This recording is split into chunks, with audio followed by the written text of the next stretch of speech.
गौरी नंदन श्री गणेश की कथा सुनाते हैं, पावन कथा सुनाते हैं। क्यों सब देवों में सबसे पहले पूजे जाते हैं, हम कथा सुनाते हैं। हे गणपति जी महाराज, मेरे बना दो बिगड़े काज। हे गणपति जी महाराज, मेरे बना दो बिगड़े काज।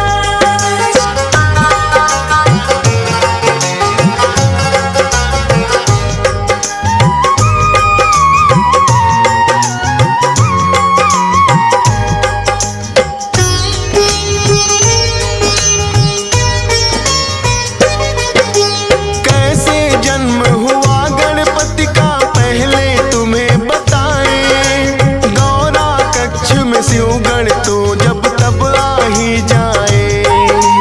एक दिन गौरा माता गई थी करने को स्नान। बोली नंदी को रखना तुम द्वार पे अपना ध्यान। महलों के भीतर कोई भी आने ना पाए। स्नान ध्यान मेरा जब तक पूरा ना हो जाए। हाथ जोड़ कर नंदी ने कहा जैसा माँ आदेश। लेकिन भोलेनाथ आ गए करने को परवेश। भोलेनाथ को नंदी लेकिन रोक न पाते हैं, पावन कथा सुनाते हैं। क्यों सब देवों में सबसे पहले पूजे जाते हैं, हम कथा सुनाते हैं। हे गणपति जी महाराज, मेरे बना दो बिगड़े काज। हे गणपति जी महाराज, मेरे बना दो बिगड़े काज।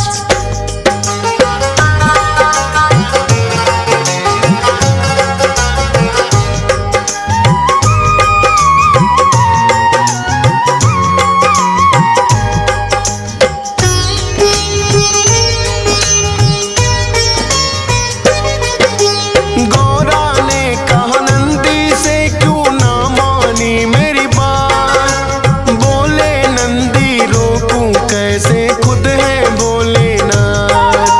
मन में गौरा माँ के तो है एक विचार आया। अपने उबटन से माँ ने है पुतला एक बनाया।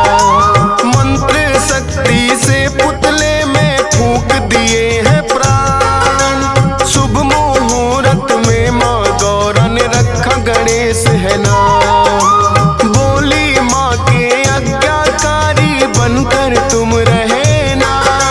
है मेरा विश्वास मेरा तुम मानोगे कहना।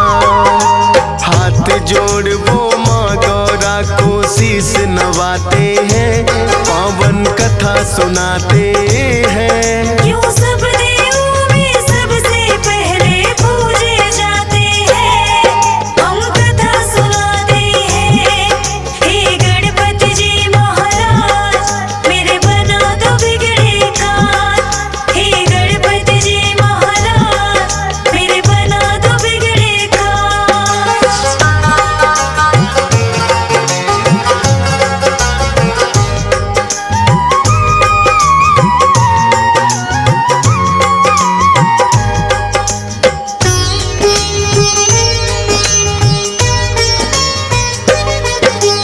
फिर एक दिन गौरा माता गई करने को स्नान। बिठा दिया गणपति बनाकर पहरे पर दरबार। भोलेनाथ फिर महलों में जाने को आते हैं। बैठा कौन है बालक द्वार पे समझ न पाते हैं। पूछा भोलेनाथ ने कौन हो और कहाँ से आए। अपना परिचय गणपति ने भोले को दिया बताए। करने लगे प्रवेश वो भीतर, गणपति ने है रोका। कहने लगे भोले क्यों हमको तुमने है टोका। हम खुद स्वामी गौरा के जब मर्जी आते हैं, पावन कथा सुनाते हैं। क्यों सब देवों में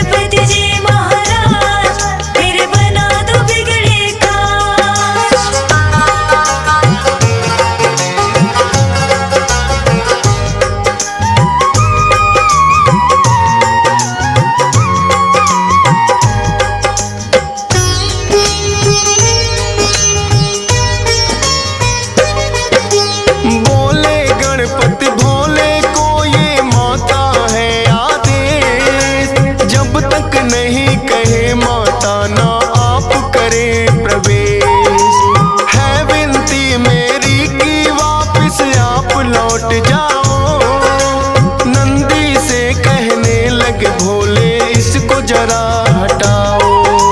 नंदी ने भी गणपति को है बार बार समझाया, माने नहीं वो फिर नंदी ने बल प्रयोग दिखाया।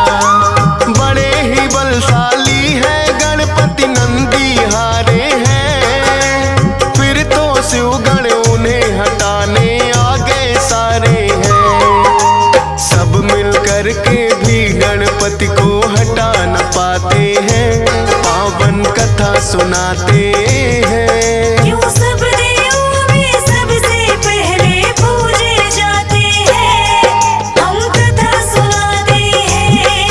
हे गणपति जी महाराज मेरे बना दो बिगड़े काज, हे गणपति जी महाराज मेरे बना दो बिगड़े काज।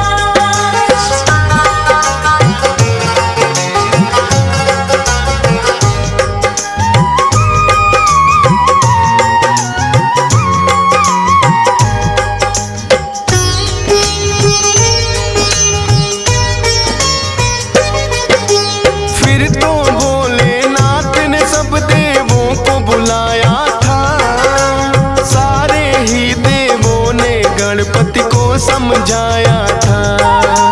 हटे नहीं जब द्वार से वो तो किया है बल प्रयोग, 5 शक्तियां इंद्रदेव ने दी गणपति पे छोड़। लेकिन 5 शक्तियां भी कुछ काम न आई थी, लौट गई वो जब गणपति ने गदा चलाई थी। फिर तो भोलेनाथ को उन पे क्रोध हुआ भारी, लेकर के त्रिशूल आ गए स्वयं जटाधारी। क्रोध में भर भोले अपना त्रिशूल चलाते हैं, पावन कथा सुनाते हैं। क्यों सब देवों में सबसे पहले पूजे जाते हैं, हम कथा सुनाते हैं। हे गणपति जी महाराज मेरे बना दो बिगड़े काज, हे गणपति जी महाराज मेरे बना दो बिगड़े काज।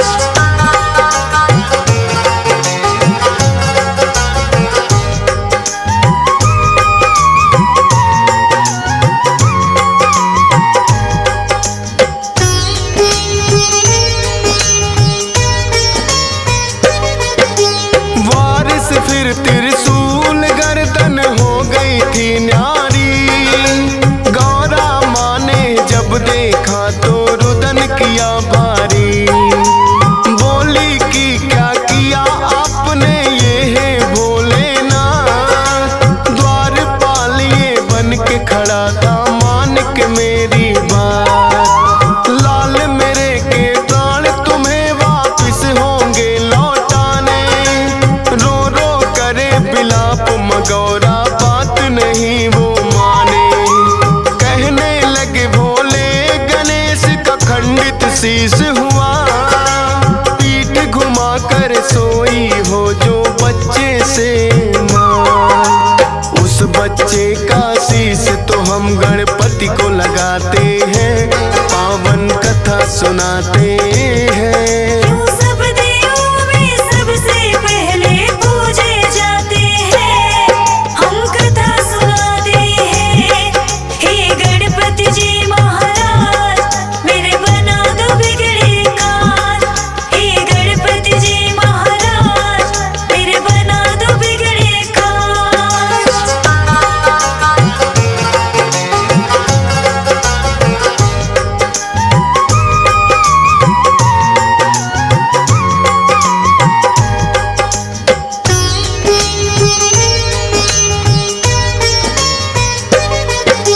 शिवगण तो फिर गौरा माँ ने लेने शीश पठाए, पीठ घुमा सोई माँ जिससे वो बालक न पाए।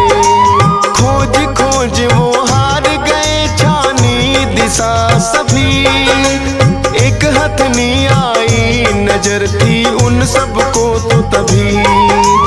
हथनी के बच्चे की गर्दन वो तो ले आए, भोलेनाथ ने वो गर्दन गणपति गणपति को है लगाए।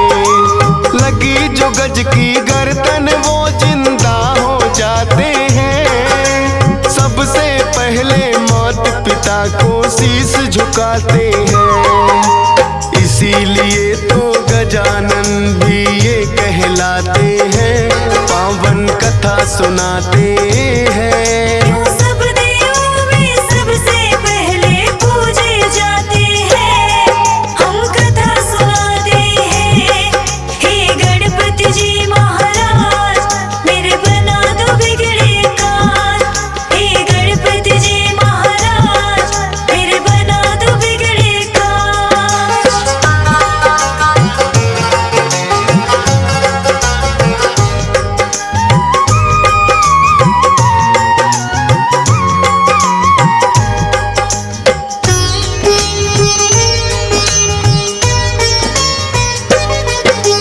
एक दिन कार्तिक और गणेश में यूं ही चल गई बात। हम दोनों के माता पिता गौरा और भोलेनाथ। कार्तिक बोले मैं हूँ बड़ा और तुम छोटे हमसे, फिर भी माने क्यों जाते हो उत्तम तुम सबसे। पूछने इसी बात को वो ब्रह्मा के पास आए, किंतु उत्तर ब्रह्मा जी उन्हें ना दे पाए। विष्णु जी शायद कर सकते इसका तो समाधान। बोले ब्रह्मा विष्णु जी को मुझसे ज्यादा ज्ञान। विष्णु जी की शरण में फिर तो दोनों आते हैं, पावन कथा सुनाते हैं। सब देवों में सबसे पहले पूजे जाते हैं, हम कथा सुनाते हैं। हे गणपति जी महाराज, मेरे बना दो बिगड़े काज। हे गणपति जी महाराज, मेरे बना दो बिगड़े काज।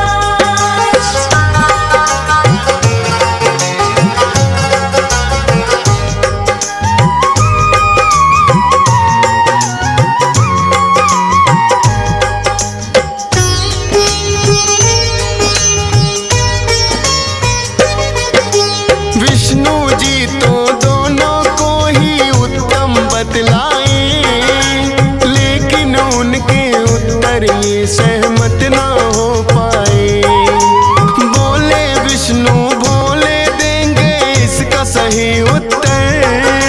पूछो ये प्रश्न तुम तो उनसे ही जाकर। दोनों लेकर प्रश्न यही भोले के पास आए। सुनकर प्रश्न ये बोले जी भी है मुस्काए। बोले इस ब्रह्मांड का चक्कर उसे लगाना होगा, उत्तम साबित करना है उसे पहले आना होगा।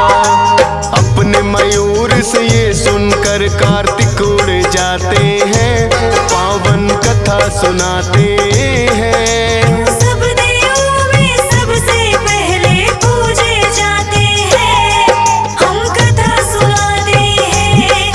हे गणपति जी महाराज, मेरे बना दो बिगड़े काज। हे गणपति जी महाराज, मेरे बना दो बिगड़े काज।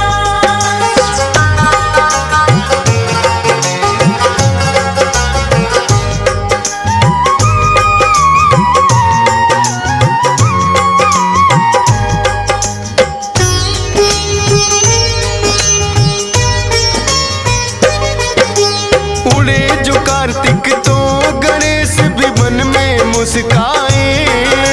मूसक से तो पीछा मोर का किया नहीं जाए। अपने बुद्धि बल का फिर तो है प्रयोग किया। माता पिता का ही चक्कर गणपति ने लगा दिया।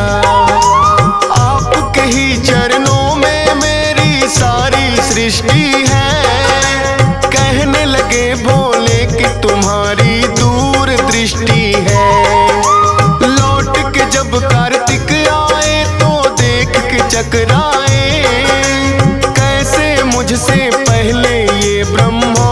घुमाए। भोले जी फिर उनको किस्सा सभी बताते हैं, पावन कथा सुनाते हैं। क्यों सब देवों में सबसे पहले पूजे जाते हैं, हम कथा सुनाते हैं। हे गणपति जी महाराज, मेरे बना दो बिगड़े काज। हे गणपति जी महाराज, मेरे बना दो बिगड़े काज।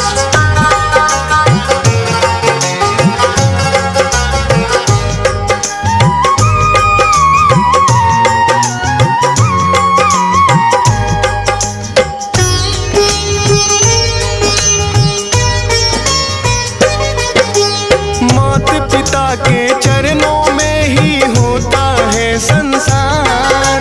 कार्तिक ने भी मान लिया है गणपति जी से हार।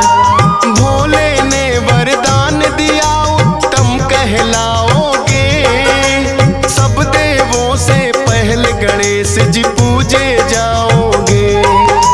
सब देवों ने गणपति की बोली है जय जयकार, इसीलिए इनकी पहले पूजा करता संसार। सद्बुद्धि के मालिक है गौरी नंदन ये गणेश, सत सत बार नमन करता है तुमको फौजी सुरेश।